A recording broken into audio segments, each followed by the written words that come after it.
Welcome to the Four Peaks Parents Podcast with Thomas Miller. Are you tired of your tweens, teens, and young adults' negative behaviors and poor choices holding you emotionally hostage, controlling your family, and ruling your life? If you answered yes, then you are in the right place.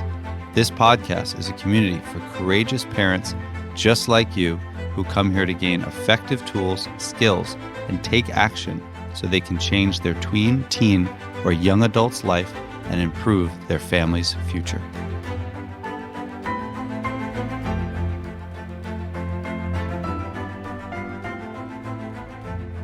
Welcome back to the Four Peaks Parents Podcast with your host, Thomas Miller. So glad that you are here.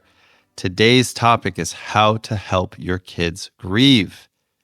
I know, not super exciting, right? However, super necessary.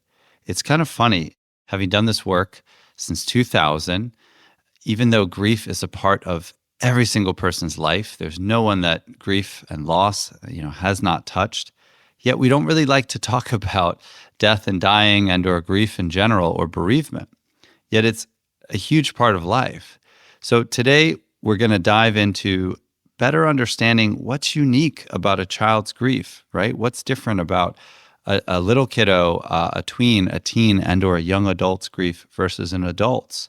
We're also going to spend time focusing on how to build a healthy and positive grief toolkit or process for your kids. So one of the things that's super important is think about compound interest, right? When you put your money in a mutual fund or whatever, right? Any kind of fund, it's developing interest over time, right? And your money is hopefully growing, right? Obviously the market, there's vicissitudes and things go up and things go down, but grief is kind of similar. If we don't help our kiddos grieve the death, believe it or not, of their dog or their cat or maybe even their goldfish, it has a negative compound effect. So think about every grief process, every death is an opportunity to move through that process and to close that chapter, maybe not in its entirety, because as your kids get older, they're going to revisit earlier losses. But for the most part, to grieve fully, to grieve mindfully, right? To go through that process to the best that they can. And we really need to be a Sherpa and or a guide and help them go through that so that that grief doesn't, again, compound. And then later on in life, when their grandfather or brother or whoever or partner or husband, anybody, hopefully not a child, which is the most brutal thing. And my heart goes out to anyone who's listening who's lost a child. It is just absolutely the most horrible, difficult, traumatic thing you could ever go through. And again, my heart goes out to you and have the utmost respect for the fact that you're still standing upright today. However, if we don't help our children, right, grieve those first losses, they're going to build. And it's going to be that much harder when they face the second, third, fourth loss. So that's just really important, right? It's really important to recognize that every death is an opportunity, right, to really process the loss of that person. The thing that's super important for me to really get across, and we're going to talk about so many different things in this podcast, but we have to invite our kids to feel whatever the hell they feel in this process. There are stages of loss, which actually is from Elizabeth Kubler-Ross, that is often misappropriated toward grief. It really was that she was working in hospice, and that was really about her process or the process she saw so many people taking as they approached death, their own death and their own dying. So there are no stages. That's super important. There's no models. There's no stages. So don't force your kids into any kind of prescriptive, again, approach. So many families that I've worked with over the years freak out a little because their kid seems fine, and they might be fine. And there is tons of research that shows that kids can be quote unquote fine, right, during a bereavement process. That doesn't necessarily mean they're in denial. Kids are very resilient, incredibly resilient. And then later on in life, they could be really struggling, right? Or it can resurface and rear its head. So it's super important, again, to just throw out right now this idea of stages, This idea that there's a linear process, none of that is helpful. Your children are incredibly individualized, and they need to be given that space to grieve in their own unique way. It's not linear, as I just said. When we think of children, I always say to the parents I work with, when you're going to think about your child's grief, think of it less of a straight line and think of it more of a roller coaster, right? There's ups, there's downs, there's everything in between. And if anyone on this podcast is going through a grief process or has gone through a grief process, you know that it's like waves, right? And there are ebbs and flows and tides. And sometimes it feels like you're maybe on top of the wave and you're on a surfboard and you're like somehow actually navigating, even though the wave is strong, but you're not being kind of torn asunder or pulled out into the ocean vis-a-vis an undertow. And then other days you literally are aimless and flapping around and basically being carried out to sea. So every day is different. Every hour can be different. I remember when my dad died, I was, for whatever reason, I, of course, grieved all the time in so many different formats or settings or things like that. But when I would go to the gym, it really would become this emotive process. And yes, I did work out with my father, but that wasn't like an iconic, I don't know, corollary or parallel activity that really, was again so germane to when I think about who my father was or I think about my relationship was. But for whatever stupid reason, whenever I would lift, particularly chest press, I would just start crying. And I'm laughing because these dudes would like show up and they'd be like, "Come on, bro, you got this," and I'm like, "It's not the weight. It's my dad," like literally, "Please get off the bar," like trying so hard to like have this like, oh my God, bromance effect not happen every single time I was at the gym because I just wanted to work out and not draw attention to myself. But yeah, that was kind of like, for whatever reason, the setting, more often than not, that became rather cathartic in a weird way and expressive. Someone smarter than me who's a neuroscientist can tell me a little bit more about what was going on there, maybe with the endorphins and brain functionality and what kind of lubricated, if you will, those tears and my grief. So it's multi-directional, right? It's not going to be a straight line. It's not going to be phasic, right? There is going to be so many different sides to this. There's going to be so many different presentations to this. One thing that's super important that has definitely freaked out a lot of parents I've worked with over the years is that little kids, perspectives on grief and or life is very fluid. They don't have these concrete, hard lines between life and death. So it's very common to hear little kids say things like, "Oh, I just saw so-and-so," meaning like they literally are not, schizophrenic here and not having a visual hallucination. They literally are saying, I saw so-and-so. And that could be a doppelganger, or that could be their kind of, again, more permeable understanding of life and death and how they're communing. I've had tons of kids that I used to treat who would say, "Oh, I had tea with my grandpa, this morning," or "I played checkers with my dad who died," or "I had a conversation, last night."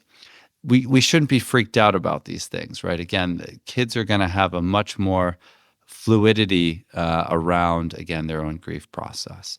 As kids get older, it gets a little bit more concrete. They have a more literal understanding of death and that this person is gone. It's important too, when you're talking to a child, that you don't have to rip them out of that, kind of understanding or paradigm or worldview that, again, they have seen or can still sort of commune with so-and-so.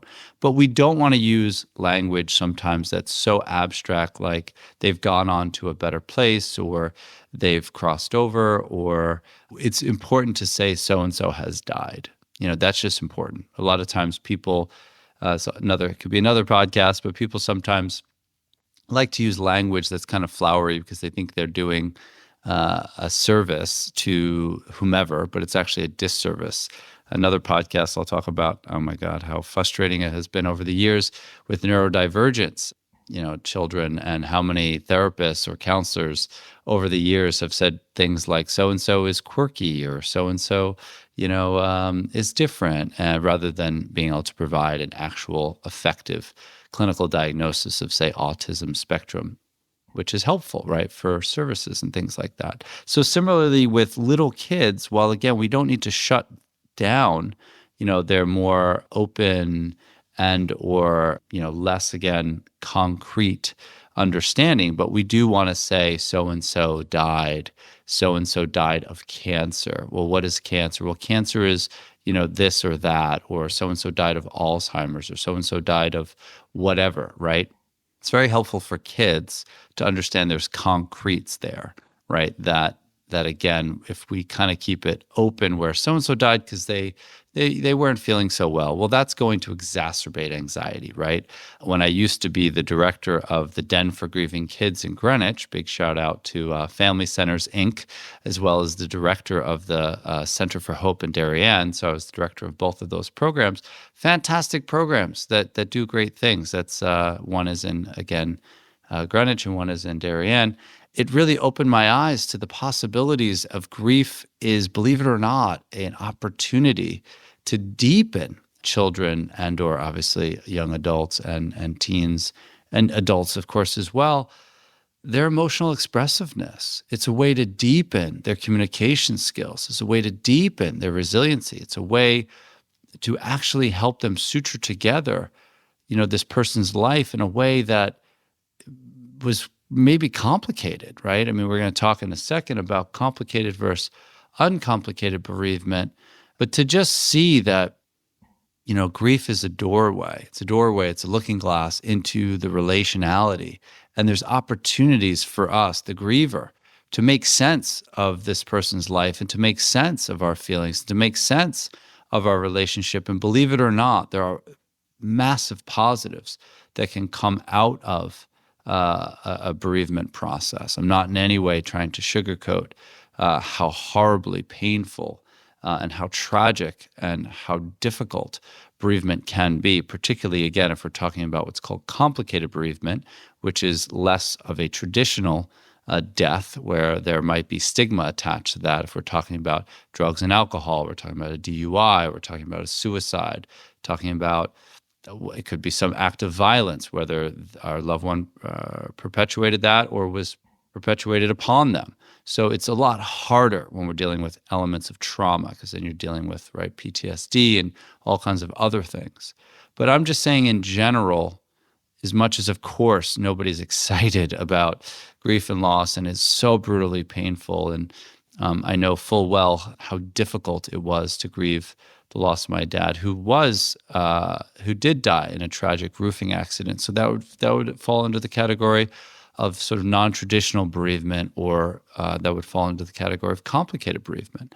There was an element of trauma there. It was a sudden death, right? There was no warning. It wasn't a prolonged battle with a disease that we knew about. It wasn't old age. There was no preparation. My dad was incredibly healthy, and then the next minute he was gone, right, at 59. I think I have that right. 2008, August 2008. My grandmother also died in the same week, so I'm not a big fan of August 2008. It was a tough month for the Miller clan. So again, going back to younger kids, just remember they don't fully grasp that death is permanent. It's all good, super common, right, for them to ask questions like, is so-and-so coming back? Also, like I said, will express their grief in really unique ways. They might, again, state they're playing with so-and-so, they saw so-and-so, I talked to so-and-so. They're also going to do a lot of talking through play. And it's really great to just join with kids. I say all the time to parents of little kids, right, even tweens as well, just shut up and play, right? Not every child, particularly, again, if we're dealing with dyslexia, learning challenges, neurodivergence, a lot of kids aren't going to necessarily be the most communicative kids. There might be kids that have literally expressive language challenges or receptive language challenges. So language isn't always the number one go-to, right, for children. Older kids, like I said, are going to understand death better, right? They're going to see it as more finality. That doesn't mean that they do better, though, in this process, right? They're going to struggle to put emotions into words. They're going to probably stuff feelings a little bit. They might externalize how they're feeling, right? Expressing their feelings through their behavior. They might withdraw. They might act out. They might numb with tech, which they're already freaking doing anyway. They might numb out with, drinking or cannabis or vaping or whatever, right? Alcohol. So just understand that, their journey is going to look different. And on some level, a child can be easier in a way because a lot of times since they have that thin veneer between life and death and their understanding, they're going to be a lot more emotive, whether or not, again, it's communicated. It could be expressed, it could be played, it could be acted out, it could be demonstrated or exhibited vis-a-vis art. Teens, aren't the most talkative folks in the world to begin with. And if you're a parent, you're already potentially, dealing with being viewed as, not the coolest thing in the world, and your stock might be on the decline. So it's going to take a little bit more guile and craft and skill to pull them out and solicit where they're at, Again, it's not linear. It's not linear. Remember that, it's totally normal for your kids to appear, quote unquote, fine, right? And then be deeply sad the next minute. And their emotions are going to come and go, and they're going to be massive, massive, massive shifts. And that's totally fine. It's totally fine, right? So when we think about, what can we do, right? Like, what can we do? It's really important that, we realize that this is a journey, this is a process. One of the things I used to say to my clients, when I was working with a teen, tween, young adult who was grieving, whomever, this is like 52 card pickup. By the way, if someone ever asks you to play 52 card pickup, say no, because what that means is they're going to spray 52 cards, the whole deck, all over the floor, and then you're going to pick them up. But that is a lot what grief is like, particularly if you had, quote unquote, unfinished business with this person. And what I mean by that is, when we think about grief, a lot of times what comes to mind is like grieving your beloved grandparent who, died in their sleep, and you had, all these amazing memories and experiences with them. And if you did have that beloved grandparent, I'm happy for you. That's awesome. And that's going to be a lot easier to grieve because you know what you had and you know what you lost. You could put a finger on it, right? You can name it, right? There's now a vacancy of that thing because they were there. There was a clear, secure attachment that you had. So often bereavement and grief is really a mirror into the level of relationality, the level of attachment, the attachment style that you had with that person. So if you had, someone who, let's say, checked out on you, and this is a dad or a mom or whoever, guess what? Your experience of grief isn't going to be as clean as what I just described with that uber present grandparent who was there and is now no longer there. And you're mainly left with, again, the loss, and mainly left with, of course, a big bandwidth of feelings, obviously, but not as big of a bandwidth. So it's really important to normalize for your kids that they can feel whatever the hell they feel. And, we don't like to admit when someone dies that we feel relief, but that's a very common feeling. It's not the predominant feeling all the time, but it's one of. If you are a caregiver, you can identify with what I'm saying. If your last 15, 10 years of your life were caring for someone who, required a lot of intentionality and energy, and, you were literally wearing that role, you of course are going to miss that person, particularly if you had a secure attachment and very loving, trusting relationship with them. But it's also okay to feel a little bit of relief, because you have been, oh my God, in the trenches, caring for this person, whether they have dementia or whatever the story is, whatever, struggles they had. Same thing is true with the groups that I used to run and that were run, of course, by so many amazing staff of, as I mentioned, the Center for Hope in Darien, and or the Den for Grieving Kids in Greenwich family centers. We would have groups for parents whose child had committed suicide, or for parents who lost a child. And it's brutal. It's absolutely brutal. And again, some of those families, to their credit, in addition to, of course, being able to finally, right, put words to how they felt and to express and name their oh my God, shame and their sadness and their anger and their irritability and their frustration, their sense of hopelessness and powerlessness. They also, on some level, could admit there was a little relief because they were going through, particularly if their loved one was in active addiction, they were on a PTSD roller coaster every day waiting for the next shoe to drop, every day waiting, for the next phone call to be the police or the this or the that, and losing sleep and being keyed up and just living in a bath of cortisol and other stress hormones. So for your children, the same is true. Please normalize that they can feel whatever the hell they feel. They could feel relief that so-and-so is gone because maybe they didn't like that person on some level, let's be honest. Or maybe they like some aspects of that person, but maybe there was other things that were difficult. I've worked with clients that unfortunately have suffered physical, emotional, sexual abuse, and now that person is dead. How do you grieve that? It's a mixed bag. It's very complicated. So let's help our children feel whatever they feel, right? We don't need to set up a situation where they're supposed to put so-and-so on a pedestal. So-and-so was complicated. So-and-so had many sides to them. So we're going to, by extension and by proxy of that, we're going to have different feelings, that are going to relate to those different parts of them. So again, if you remember the thing I said earlier about Elizabeth Kubler-Ross, do not try to force your kids into some neat, clean stages like anger, bargaining, depression, acceptance. It's not a step-by-step process, okay? We know this, all right? So here's the number one thing you want to do, okay? Let's say your kiddo is now going through a grief process. Whether is going through it as well, or this is a friend of theirs, or this is someone that you didn't really have too much contact with. Of course, if it's a friend of theirs, you're grieving as well, and it's super, super, super sad. Whenever, of course, a child, teen, tween, young adult, little kid, anyone, right? It's so brutal, right? The death of innocence, the death of what could have been, right? So, but the first step for you as a parent is to reassure your kid that this whole crazy thing they feel, this crazy thing that they're going through, being keyed up, being numb, can't sleep, wanting to break something, whatever it is, wanting to run away, feeling completely fine, being in shock, being completely lost, all of it, whatever the hell they feel is totally normal. And what they're going through is completely valid and understandable. I always say to, kids that grief is like shaking up a soda bottle, right? And creating all that carbonation, all that pressure, all those carbonation represent all those differing emotions that show up for you.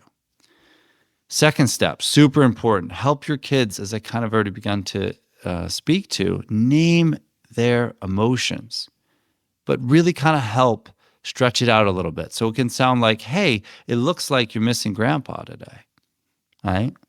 I could be wrong. That's a great one, by the way. Could be wrong, seems like, feels like. Those are really nice ways of observing things. And then they can own it or not. But it seems like you're a little irritable today. I'm wondering, does that have to do with, really missing your sister? Or it looks like you're kind of isolating lately, just wondering if you're struggling, with dad's death, or grandpa, grandma, whatever, or your aunt or whoever, right? Looks like you're angry and pissed off today. That's all right. Just wondering, are we kind of a little pissy, a little angry, a little edgy, a little irritable lately? Do you think that relates to, what you're going through about missing your buddy? Whatever it is. And then join, especially if you're feeling it too. Hey, I'm hurting too. The biggest mistake parents make is they don't show their grief to their kids, okay? And one of the things I say all the time to parents who are going through a grief process, who I'm coaching, is, look, I'm not saying be drunk on the kitchen floor, right? That's called, unhealthy coping, right? And that's going to create what's called parentification, where your child gets elevated to a parent status, and then they have to take care of you. That's not a good look. That's abandonment. That's emotional neglect. However, if while cooking you just start crying, and you start crying into the soup, there's a really great children's book, by the way, about death and dying bereavement process called Tear Soup.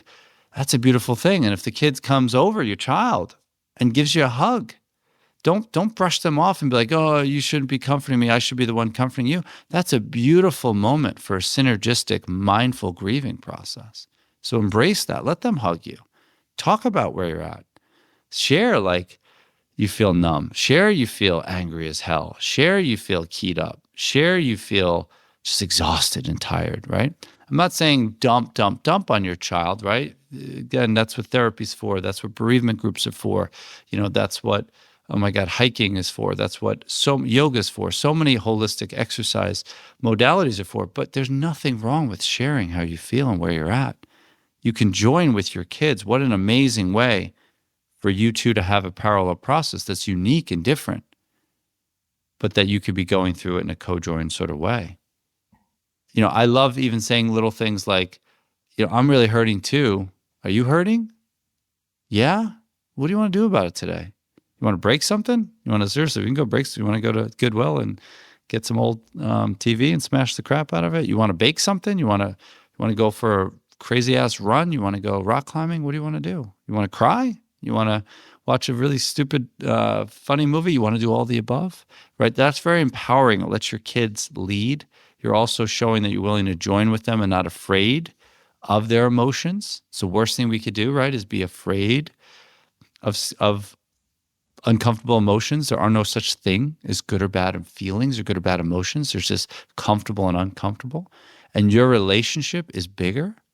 And also the more that you can actually suss out, as I talked about, the different feelings, like, is there part of you that's like angry? Right? Normalize. Let your kid not just be angry that they're gone, be angry at so-and-so because of what they did or what they didn't do, or they were neglectful or they abandoned you. What would you say if they were still here? Writing letters is great. I've helped so many clients who are young adults and teens and tweens write letters. Write an angry letter. Rip them a new a-hole if you need to, right? Ask them 20 questions. Why did they leave, right? It's not about, of course, getting the response because we know they ain't getting that response. It's about empowering them to put, right, their feelings into words and be able to understand and in an intentional manner begin to pull this very weird, broken 52-card pickup like I talked about, this tear, trying to put it back together and sew it back together. And it may not always fit. It may not be perfect. It may not make sense. It may not be one singular word like, oh, I just feel sad, going back to that analogy of the super amazing, uber awesome, grandpa or grandma that was super loving and always had the best food and always had the best cookies and whatever. If we're dealing with the death of someone that was complicated, and again, their death was even more, by extension, complicated because they were involved in criminal activity, or again, they committed suicide or whatever that is, let your kids feel the full range, expand their bandwidth, normalize it. Give kids permission. It's like so important. Give kids permission to memorialize the loved one or not. What kills me sometimes is that when someone dies, there's like two camps, right? Particularly if we're talking about a death in a high school, where there's one group of kids that will completely memorialize and put that person on a pedestal.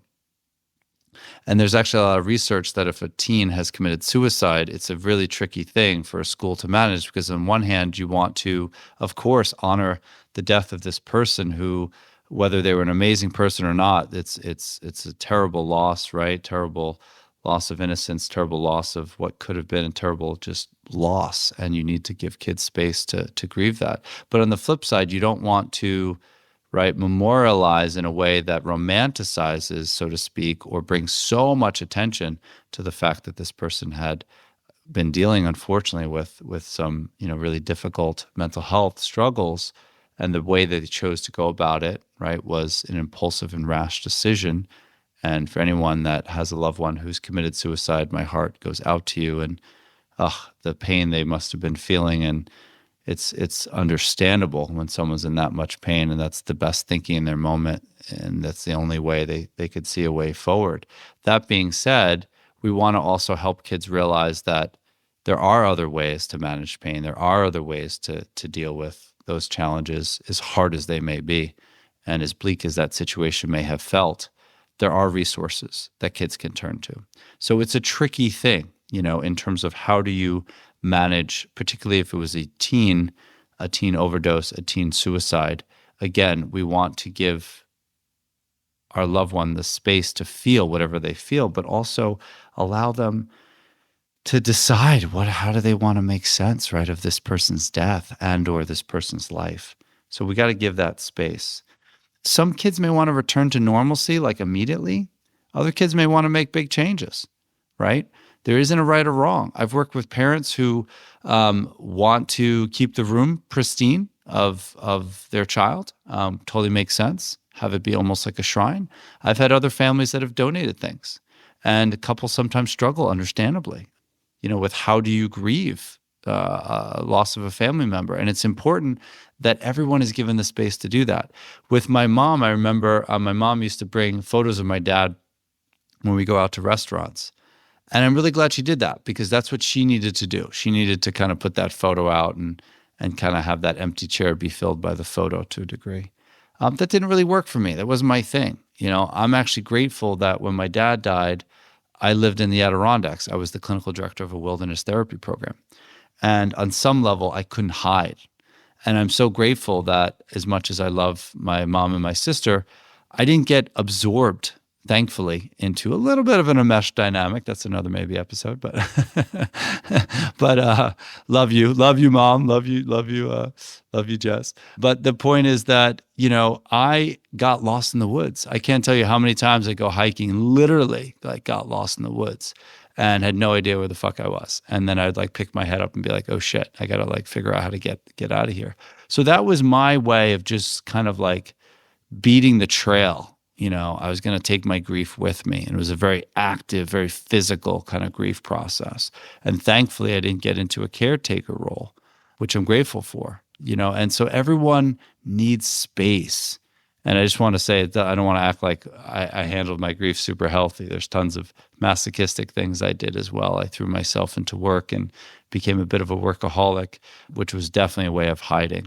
But the woods for me was just this way I couldn't hide. The irony is I tried to go into the woods to hide and get lost, but the woods just exposed me, and it always does. And the wilderness for me has been such an important place and will always be an important place for me to allow me to just slow the fudge down and actually just get quiet upstairs, Don't force conversations, really important, Kids may be like, I'm fine, I'm good, right? And you're getting that, I'm sure, a lot if you're dealing with teens and young adults already. But don't slink off into the ether either. Don't become invisible and allow them to just, dictate that everything's great and that they're sweeping everything under the rug. But on the flip side, don't be a can opener. So there's nothing wrong with utilizing bedtime routines for little kids, car rides, conversations, FaceTime. Just check in. What's something you miss about your sister, right? What's your favorite memory of your aunt, your dad, grandma, whoever, right? What are you feeling today, right? Check in too, how has your feelings changed since, dad died or mom died or your friend died, whatever that was. And then ask that unfinished business question, because like I said, the letters can be really helpful. There's a lot of different ways that people can kind of create closure for themselves and try to make sense. I have a client recently who just sent me this most beautiful poem and very complicated bereavement, because he was physically abused by this person who died. And this poem is just beautiful. It's absolutely beautiful. And it has so many complexities to it. And the poem is his way of trying to make sense of it, right? Trying to put all those little shards of glass back together. The mirror will always look broken, but it will actually be, reflective, and it will actually give you back an image. It might be a different image, but that's kind of what bereavement can be, again, on the complicated bereavement side. Step 6, super important. Answer tough questions, especially little kids. Where did they go? Will you die too? Why did this happen? It's okay not to have all the answers too. Be honest. If you don't know, you don't know. Spirituality comes into here, big time. Culture comes into here. Again, if you have a real clear cultural bent or a cultural answer, feel free, of course, to state that. But I think there's nothing wrong also with processing. In terms of will you die too, this happens a lot with little kids. If Aunt Susie dies of, again, whatever disease, it's really important that we don't say she died because she was sick. She died because she had cancer, or she died because of lymphoma, or whatever that is, and explain what that is and say, I'm going to do everything in my power to stay healthy, even if that's genetically you're predisposed toward that. So I plan to be here for a really long time is a great answer. And I'm going to do my best, right, to make that happen. That can help bring things down and reassure a child. But at the end of the day, if there's things that are unknown, why did this happen? And, there's more spiritual answers potentially, or more abstract answers, you could do your best to explain, do your best.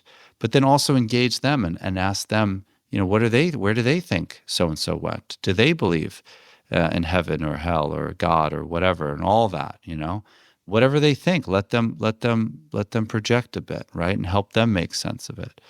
We don't have to try to overlabel and overprescribe.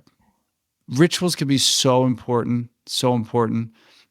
There's beautiful opportunities to remember someone. With so many kids over the years, I've done memory pillowcases where we'll draw these beautiful things with permanent markers on their pillowcases. It could be a beautiful mural of like the favorite memory or best moment with their dad or their grandma or whoever, and they could sleep on it every night, and that could remind them of their loved one and bring them closer to that person. You could do memory walks, walk in honor. My father used to make a great pumpkin pie, and thank God we have this pumpkin pie recipe, and I got it kind of burned in a wood cutting into this server, and so we can serve pumpkin pie every Thanksgiving, and it has his recipe, and it's in his handwriting, which is so awesome. I don't have a voicemail of him. I wish I did. If you have a voicemail, that's great. It was such a weird thing for me to finally delete his contact from my phone. I had dad in there forever. It's bizarre, and there's no right or wrong to that. I think I waited, I don't even know, 8 years maybe to delete it, but it just felt right at the day to delete it. Didn't feel right 8 years prior. Help your kids do art, help them utilize nature. They can create, oh my God, a shrine, not create a shrine. They could donate whatever they want in honor. I have this woman I've worked with over the years who every year she buys like a care package for a girl that is the age of what her daughter would have been. And it's such a beautiful thing. And she donates it usually to like a not-for-profit that's specifically for girls and young adults. And it's just beautiful to see how that ritual has continued to bear fruit, right, for someone else. And she's sending the elevator back down through her daughter's death. So there was a lot here. I hope you realize that, death is an opportunity to help your kids develop amazing coping skills. It's a way for them to grieve mindfully. It's a way to foster resiliency. It's a way to help them make sense of what could be a complicated bereavement process. It's a way for them to make sense of what could have been a complicated relationship. And ultimately, it's a way for them to remember and not be dismembered, and be that much stronger and be able to take these skills with them forward, because unfortunately, your children at some point in their lives are going to be facing grief and loss issues. I hope this was helpful. Can't wait to see you at the next episode. And please join the newsletter and hit me up with any questions that you might have, as well as, of course, if you ever want to jump on a discovery call and learn more about the Four Peaks Parents Program, always happy to do that. So always here to help. Thank you for enriching this community, and be well. Bye.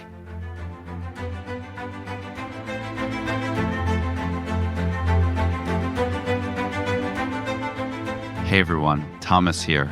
First off, it means the world to me that you took the time to listen to my podcast. Thank you from the bottom of my heart.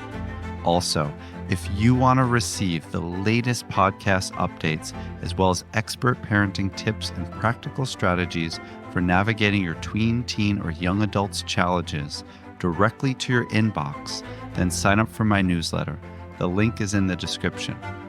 And most importantly, if you're tired of feeling overwhelmed, stuck, stressed, and are losing sleep because you're constantly worried about your tween, teen, or young adult, your first step is to realize that you still have a choice and can do something about it. I'm ready to help you take action and create the results you desire today. Just go to 4peaksparents.com and book a free strategy call. Let's do this. Last thing, while you were listening to this show, who was the one person that you thought could really benefit from hearing it? Please share it with them.